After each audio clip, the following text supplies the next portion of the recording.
Dans l'exercice numéro 3, les nombres suivants peuvent-ils être les premiers termes d'une suite arithmétique ou d'une suite géométrique? Si c'est le cas, donnez la raison de la suite. Bon, alors, ce qu'il faut penser, c'est que pour une suite arithmétique, alors ici on nous donne la première suite de nombres. Donc on nous donne 1, 3, 5, 7, 9. Pour aller de 1 à 3, on ajoute 2. Pour aller de 3 à 5, on ajoute encore 2. On ajoute 2 à 5 pour aller à 7. Et on ajoute 2 à 7 pour aller à 9. Donc on voit bien que pour passer d'un terme au suivant, on ajoute à chaque fois la raison. Et la raison ici, c'est la raison d'une suite arithmétique. Parce que pour les suites arithmétiques, pour déterminer un terme, on ajoute à chaque fois la raison. D'accord? Je rappelle que pour une suite arithmétique, le calcul d'un terme est égal au terme précédent plus la raison de la suite arithmétique. D'accord? Donc ça, cette relation concerne une suite arithmétique.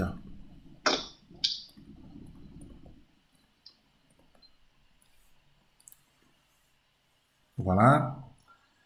Donc, les nombres suivants peuvent donc être les termes d'une suite arithmétique.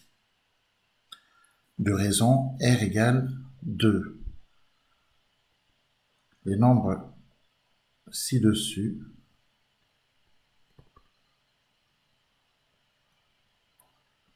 peuvent en effet être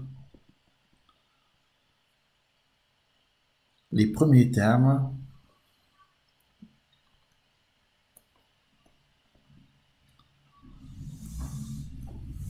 d'une suite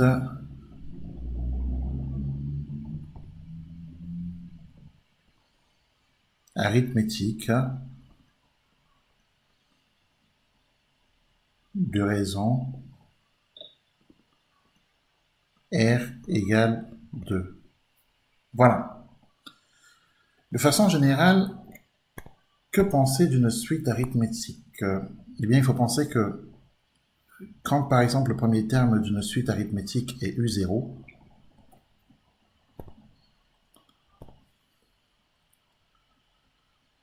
le deuxième terme, c'est U1. Troisième terme, U2. Quatrième terme, U3. Etc. Jusqu'à UN. On peut même continuer, on a UN plus 1, UN plus 2, etc. Concernant une suite arithmétique, pour aller de U1 à U2, on va ajouter la raison R. Ce qui fait que le terme U1 est égal en fait à U0 plus la raison. Puisqu'on ajoute à U0 la raison de la suite arithmétique pour avoir U1. Et de même, pour aller de U1 à U2, eh bien, on va ajouter à U1 la raison R. Ce qui fait que on pourrait écrire que U2, c'est en fait U1 plus la raison. Ainsi de suite, en fait, pour aller de U2 à U3, c'est la même chose. On ajoute la raison de la suite arithmétique. Ce qui fait qu'on va avoir U3 qui est égal à U2 plus la raison. Et si on va si on veut déterminer la relation qu'on a entre UN et UN plus 1, relation qui est très très importante, eh bien, pensons que entre UN et UN plus 1, il se passe la même chose. Donc, pour calculer UN plus 1, eh bien, on va ajouter à UN la raison de la suite arithmétique.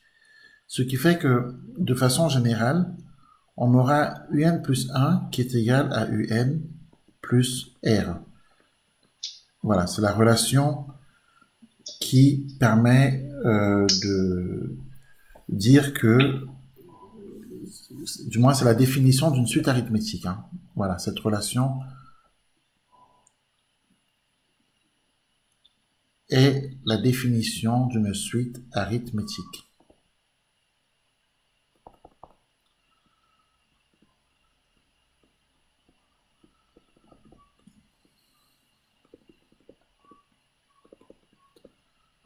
Donc, je veux trouver un terme, je prends son précédent et j'ajoute la raison de la suite arithmétique pour avoir ce terme.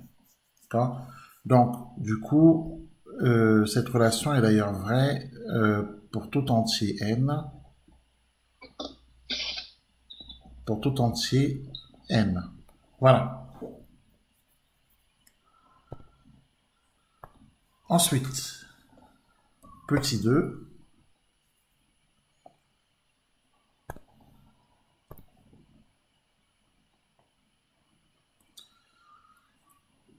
je rappelle la question de l'exercice. Les nombres suivants peuvent-ils être les premiers termes d'une suite arithmétique ou d'une suite géométrique? Si c'est le cas, donnez la raison de la suite. On nous propose les nombres suivants: 2, 6, 18, 54, 162.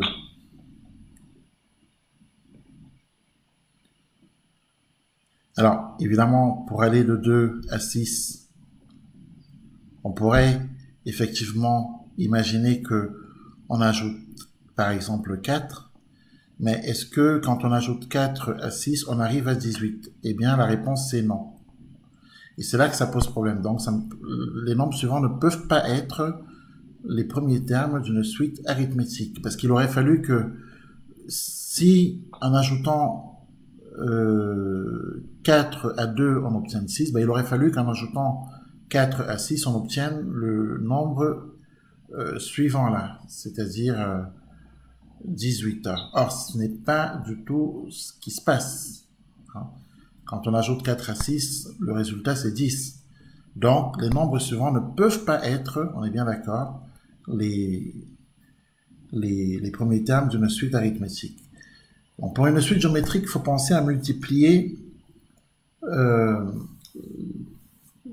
la raison par le terme de la suite pour obtenir le terme suivant. Par exemple, ici, pour aller de 2 à 6, on peut par exemple imaginer qu'on va multiplier 2 par 3. C'est possible. Mais est-ce qu'en multipliant 6 par 3, on obtient le terme suivant? La réponse c'est oui, puisque 6 fois 3, 18. Est-ce qu'en faisant 18 fois 3, on obtient 54? La réponse c'est oui. D'accord? Puisque 18 fois 3, 54. Tu peux prendre ta calculatrice pour t'en assurer. Est-ce que en multipliant par 3 le 54, on obtient bien 162? Oui. Voilà. Donc, les nombres suivants peuvent être les termes d'une suite géométrique. Ça, on va le dire.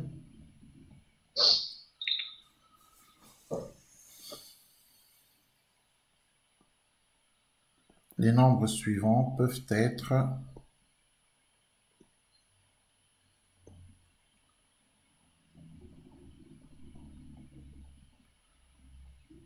les premiers termes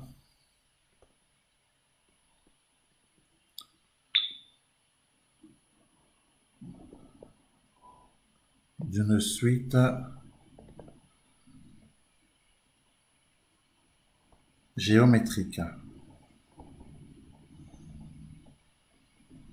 Voilà. Alors, qu'est-ce qu'il faut penser d'une suite géométrique? Eh bien, ce qu'il faut penser, c'est que quand, par exemple, le premier terme, c'est U0, d'accord?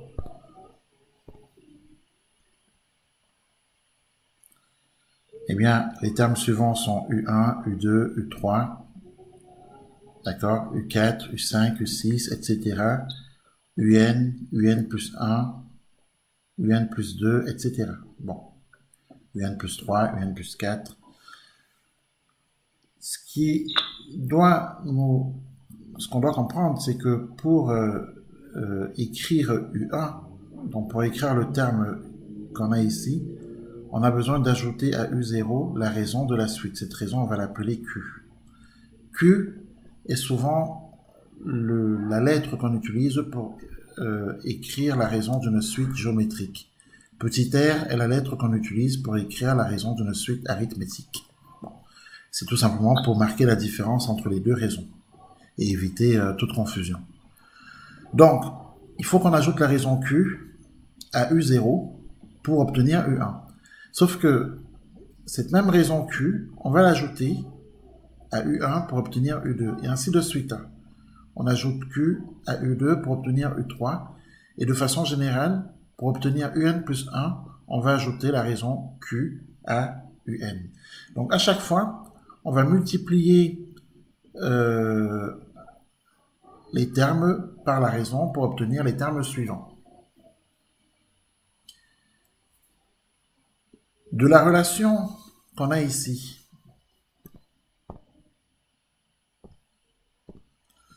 de la relation, alors le terme UN, on l'a multiplié par la raison Q pour obtenir le terme suivant UN plus 1. Donc, on pourrait écrire que pour tout entier n, donc pour tout entier n de grand N, on a effectivement UN plus 1 qui est égal à UN fois la raison Q. Donc on pourrait écrire qui est égal à Q fois UN. Telle est la définition d'une suite géométrique.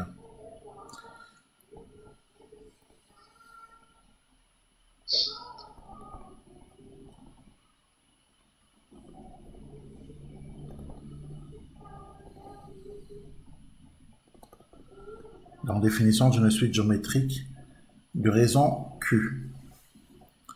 Voilà. Donc qu'est-ce qu'on doit penser? On doit donc penser que si l'on veut écrire U1, on va avoir un U1 qui est égal à Q fois U0. De même, on va avoir U2 qui est égal à Q fois U1. U3 qui est égal à Q fois U2. Et de façon générale, on a UN plus 1 qui est égal à Q fois UN. Cette dernière égalité est la définition, comme je le disais tout à l'heure, d'une suite géométrique de raison Q et le premier terme U0 dès lors que n appartient à grand N.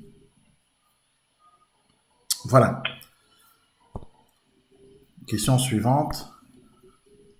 Question numéro 3. Toujours la même question, hein, bien entendu. Les nombres suivants peuvent-ils être les premiers termes d'une suite arithmétique ou d'une suite géométrique? Si c'est le cas, donnez la raison de la suite. Alors, on nous propose les nombres suivants, 45, 40, 35, 30, 25. D'ailleurs, on peut penser quoi? On peut penser que les termes de cette suite décroissent, puisqu'on passe de 45 à 40, ils sont de plus en plus petits.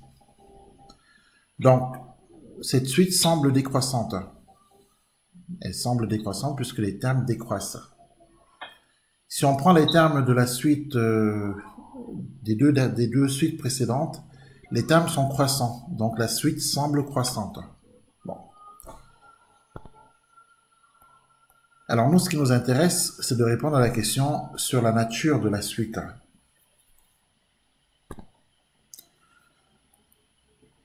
Pour aller de 45 à 40, eh bien on a tout simplement enlevé 5. De même de 40 à 35, on enlève 5. D'accord? De 35 à 30, on enlève 5. De 30 à 25, on enlève 5. Donc à chaque fois, alors si ce terme, je l'appelle par exemple U0, si je le nomme U0, Si celui-ci, je le nomme U1, ça veut dire en fait que je vais avoir U1 qui est égal à U0 plus la raison. Mais attention, ici la raison c'est moins 5. Autrement dit, U0 plus moins 5, donc U0 moins 5. Ce qui nous fait 40. Je rappelle que U1 c'est 40 et c'est égal à 45 plus la raison, c'est-à-dire moins 5. Plus moins 5, ce qui nous fait U1 égale 45 moins 5, donc 40.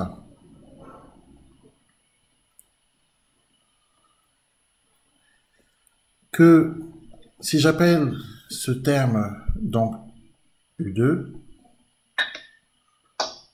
celui-ci U3, puis U4, eh bien on obtient la même chose en fait, finalement. On a entre U1 et U2 la relation suivante. On a U2. Pour avoir U2, je vais écrire U1 plus la raison. Je vais ajouter la raison à U1 pour avoir U2. Et de cette façon, je vais avoir U2 qui est égal à U1, c'est-à-dire 40, plus la raison, c'est-à-dire moins 5. Et donc, je vais avoir U2 qui est égal à 35. Et ainsi de suite. Je peux écrire la relation qu'on a entre U2 et U3. C'est tout simplement U3 qui est égal à U2 plus la raison. Je peux écrire la relation qu'on a entre U3 et U4. Donc, c'est U4 qui est égal à U3 plus la raison. Donc, ainsi de suite. Donc, on a bien ici une suite arithmétique de raisons moins 5. Donc, il faut penser que la raison d'une suite arithmétique peut non seulement être positive, mais elle peut aussi être négative. Donc, la raison d'une suite arithmétique est une valeur algébrique. Voilà, elle peut être positive comme elle peut être négative. Alors, on va juste écrire la petite conclusion. Donc, les nombres ci-dessus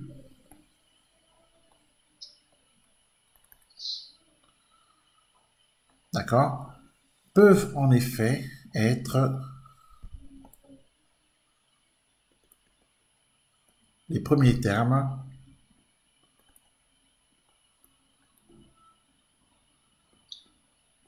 d'une suite. Alors, on va dire peuvent donc être les premiers termes d'une suite arithmétique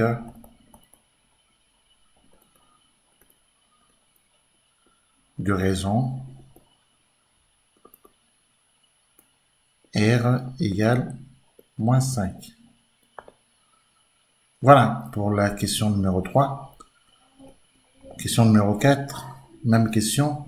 On a la suite de nombres suivants, donc 1, 2, 4, 7, 11. Les nombres suivants peuvent-ils être les premiers termes d'une suite arithmétique ou d'une suite géométrique? Alors, si ces nombres sont les premiers termes d'une suite arithmétique, étant donné qu'on ajoute 1 à 1 pour avoir 2, il aurait fallu qu'on ajoute 1 à 2 pour avoir le terme qui est ici. Le problème, c'est que quand on ajoute 1 à 2, on n'obtient pas 3. Donc, les nombres suivants ne peuvent pas être les termes d'une suite arithmétique. Maintenant, on va vérifier pour une suite géométrique. Pour que les nombres suivants soient les termes d'une suite géométrique, il faudrait que, pour passer de 1 à 2, que l'on multiplie 1 par 2. Mais il faudrait également que l'on puisse multiplier 2 par 2 pour obtenir le suivant. Ce qui fonctionne, puisque 2 fois 2, c'est 4. Le problème, c'est quand on fait 4 fois 2. Quand on fait 4 fois 2, ça ne marche plus parce qu'il aurait fallu qu'on obtienne 8. Or, c'est pas 8 qu'on a ici, c'est 7. Et c'est là que ça va pas.